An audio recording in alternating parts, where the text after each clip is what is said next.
ఈరోజు ఏదైతే కాకినాడ జిల్లాలో వైఎస్ఆర్ ప్రభుత్వం అధికారంలో ఉండగా ఒక ఎస్సీ వీధి సుబ్రహ్మణ్యం అనే డ్రైవరు అనంతబాబు ఎమ్మెల్సీ దగ్గర డ్రైవర్ గా పనిచేస్తూ ఉండేవాడు.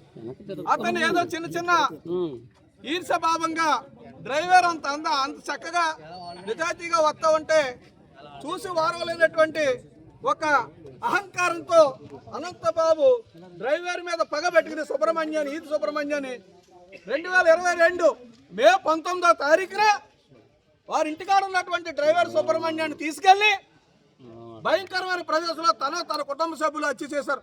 31 గుద్దులు పిడిగుద్దులు 3 కత్తిపోట్లతో చంపేసినటువంటి సాక్ష్యాధారాలు ఫోరెన్సిక్ గా ఉన్నాయి అందులో ఆధారాలతో సహా. అటువంటి స్పష్టంగా ప్రభుత్వం కానీ మెడికల్ కానీ డాక్టర్లు కానీ సర్టిఫికెట్లు ఇచ్చారు. 31 గుద్దులతో చంపేశారు, కత్తిపోట్లతో చంపేశారు. దానికి ప్రభుత్వం ఆ రోజు అనంతబాబుని కాపాడి దళితులకు ద్రోహం చేశారు. అలాగే దళితుల హయాంలో జగన్మోహన్ రెడ్డి పరిపాలన దళితులకు అందరినీ చంపేశారు, డోలు నెరవేర్చేశారు. అతి భయంకరమైన భారతదేశంలో మాట ఏదైనా ఉందంటే ఒక దళితుని డ్రైవర్ని అనర్గళంగా వారింటి దగ్గర నుంచి తీసుకెళ్లి చంపేసి కారులో అపార్ట్మెంట్ కాకినాడ నడిబొడ్డులో ఉన్నటువంటి ఒక కులా చెరువు దగ్గర అపార్ట్మెంట్ తీసుకొచ్చి అక్కడ పెట్టి వారి తల్లిదండ్రులను బెదిరించి మీ అబ్బాయిని మామూలుగా చనిపోవడం చెప్పమంటే ఆ రోజు దళిత సంఘాలన్నీ కూడా రోడ్డెక్కి ఆ రోజు తెలుగుదేశం పార్టీ ఆ సుబ్రహ్మణ్యం కుటుంబానికి ఆదుకుని 5 లక్షల రూపాయలు కూడా పట్టుకెళ్ళివ్వడం జరిగింది. ఇలాగా అనేక కార్యక్రమాలు కుటుంబాన్ని ఆదుకుని నిలబడేటటువంటి పార్టీ తెలుగుదేశం పార్టీ పనిచేసింది. ఆ రోజు ఈ రోజు అధికారంలోకి వచ్చిన తర్వాత కూడా వైఎస్ఆర్ ప్రభుత్వం ఎక్కడ అయితే ఆ రోజు ఎలా చేశారో ఈ రోజు అధికారం లేకపోయినా సరే అలాగే చేస్తున్నారు.